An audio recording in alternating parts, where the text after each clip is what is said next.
Assalamualaikum warahmatullahi wabarakatuh. Alhamdulillah, selamat malam kepada seluruh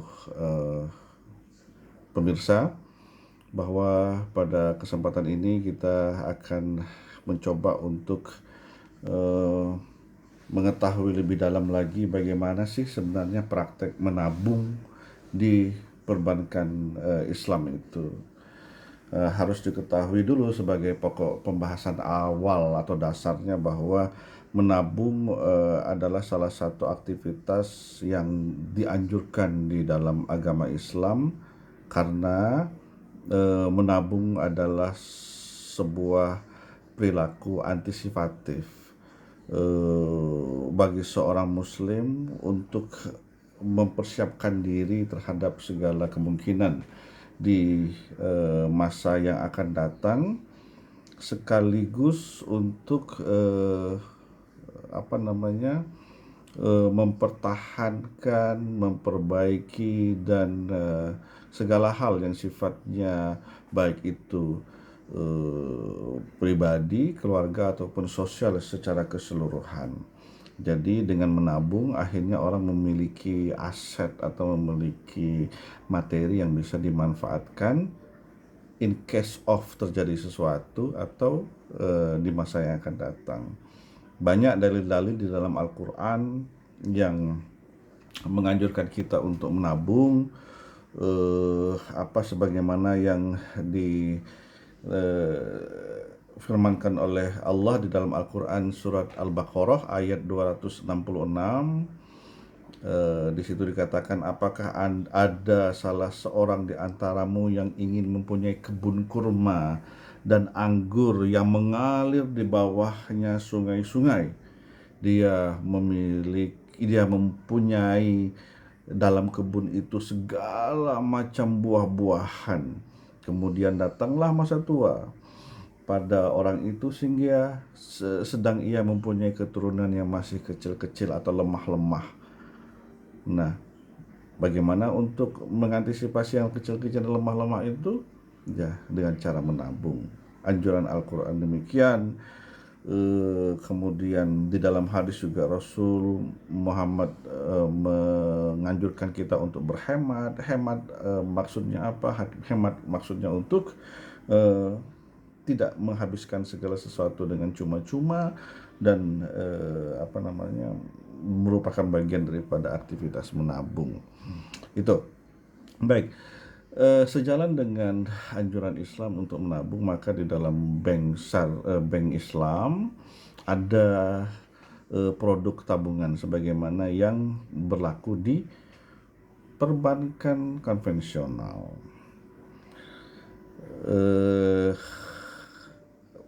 Di dalam perbankan Islam itu menabung ada dua akad, ada dua cara. Apakah kita mau menabung dalam skema atau akad? Enaknya kita ngomong skema ya. Dalam skema wadiah atau skema mudharabah. Ada dua skema dalam menabung di perbankan Islam itu. Kita berbicara dari produk per produk lah, sebagaimana produk tabungan atau saving di dalam perbankan konvensional. Di dalam perbankan konvensional ada giro. Nah, bagaimana giro di dalam perbankan Islam? Giro dalam perbankan Islam pada umumnya menggunakan akad wadiah. Menggunakan akad wadiah untuk rekening giro. Nasabah mempunyai rekening giro berarti melakukan akad wadiah. Apa itu wadiah? Tentu sudah dipelajari di pertemuan-pertemuan yang lalu bahwa wadiah itu adalah titipan, ya. Dalam fikih muamalah, wadiah dibagi menjadi dua. Dalam fikih muamalah ada dua. Pertama, wadiah yad al-amanah, wadiah yad ad-domanah. Sudah kita pelajari itu sebelumnya. Nah, akad wadiah yad amanah ini adalah akad titipan yang dilakukan dengan kondisi penerima titipan, dalam hal ini perbankan tersebut, tidak wajib menjanti jika terjadi kerusakan pada barang yang dititip itu. ya. Biasanya yang seperti ini safe deposit box yang ada di perbankan itu biasanya produknya seperti itu. Jadi dalam hal ini bank hanya bertanggung jawab atas barang yang dititipkan saja. Jadi dia nyimpan, bertanggung jawab dalam menyimpan itu di dalam safe deposit box. Kemudian kalau barang itu rusak dan sebagainya di luar tanggung jawab perbankan. Adapun wadiah ad-domanah adalah titipan yang dilakukan dengan kondisi penerima titipan bertanggung jawab, kebalikan daripada wadiah yad amanah. Dalam wadiah yad domanah ini, bank sebagai penerima titipan bertanggung jawab atas nilai, bukan fisik, dari uang yang dititipkan. Ya, di giro tadi itu nilainya yang dipertanggungjawabkan. Bank menggunakan akad wadiah yad domanah untuk rekening giro ini. Oke. Nah, di dalam akad selain giro di dalam perbankan konvensional ada tabungan. Nah, tabungan juga di dalam perbankan Islam ada. Nah, di dalam perbankan syariah atau perbankan Islam, penerapan tabungan itu melalui dua akad. Kalau giro tadi kan akadnya wadiah, skemanya wadiah. Apakah itu wadiah yad amanah atau wadiah yad domanah. Nah, di dalam tabungan, kalau di konvensional tabung saja, menabung saja sudah pada taraf itu aja. Tapi kalau dalam perbankan Islam, tabungan ada dua, mau skema wadiah atau mau skema mudharabah. Nah, tabungan yang menerapkan skema wadiah mengikuti prinsip-prinsip yang ada pada wadiah yad ad-domanah, sebagaimana yang telah kita jelaskan tadi pada pada giro. Ya. Artinya tabungan tidak mendapatkan keuntungan. Ya, tabungan tidak mendapatkan keuntungan karena ia hanya titipan saja yang dijaga oleh perbankan, dan perbankan juga tidak bertanggung jawab jika terjadi kerusakan dan lain sebagainya. Jadi tidak mendapatkan keuntungan. Yang dalam perbankan konvensional itu ada bunganya, di sini di wadiah tidak ada bunga, tidak ada share dari bank, share keuntungan, karena ia sifatnya titipan dan dapat diambil sewaktu-waktu dengan menggunakan buku tabungan atau ATM dan lain sebagainya. Itu wadiah. Ya.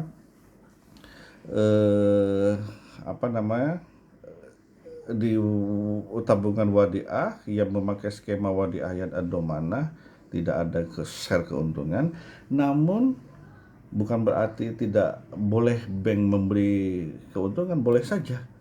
Ya, bank tidak dilarang untuk memberikan itu jika ingin memberikan semacam bonus atau hadiah, terserah ya, tapi bukan bunga gitu ya.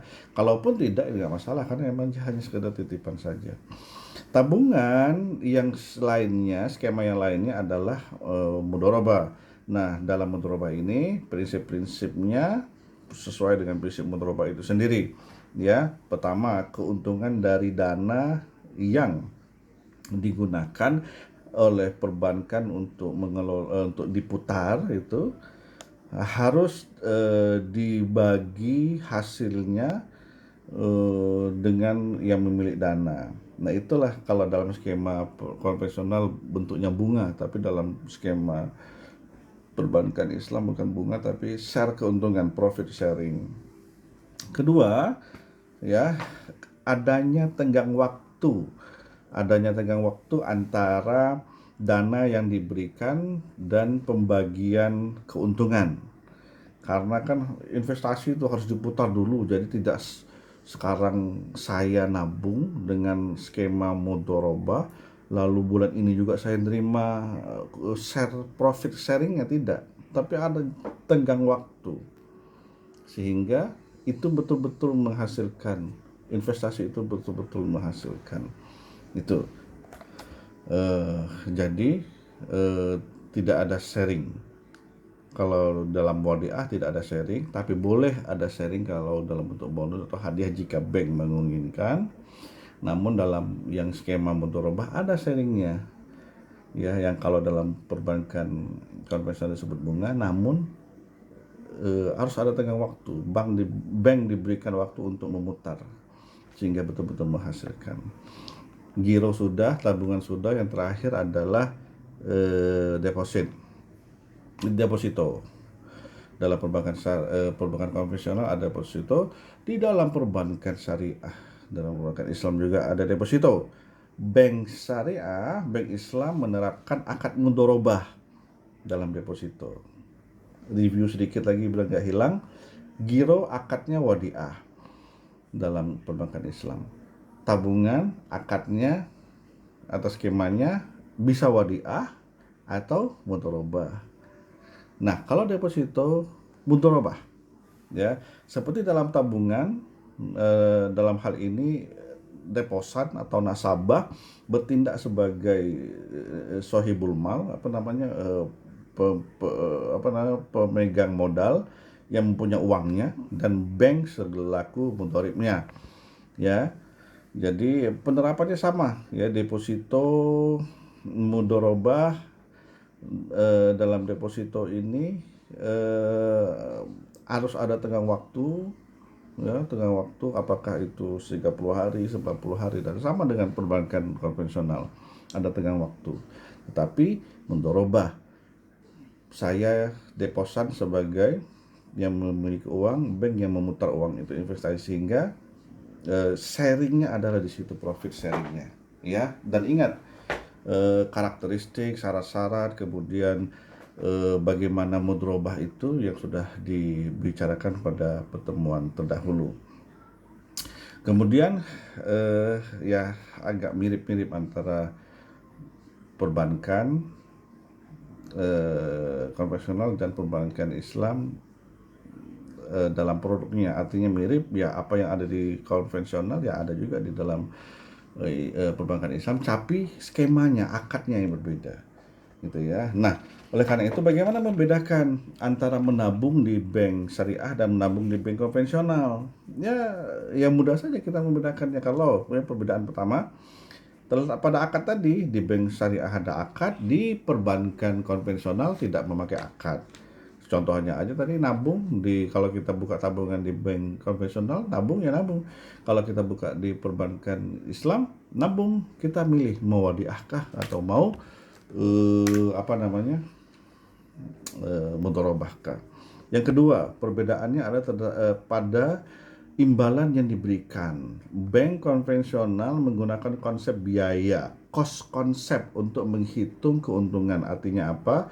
Bunga yang dijanjikan di muka kepada nasabah, kepada penabung, merupakan ongkos yang harus dibayar oleh pihak perbankan. Oleh karena itu, bank harus dalam tanda kutip menjual kepada nasabah lainnya, peminjam uang atau peminjam kredit lainnya, dengan bunga yang lebih tinggi, ya.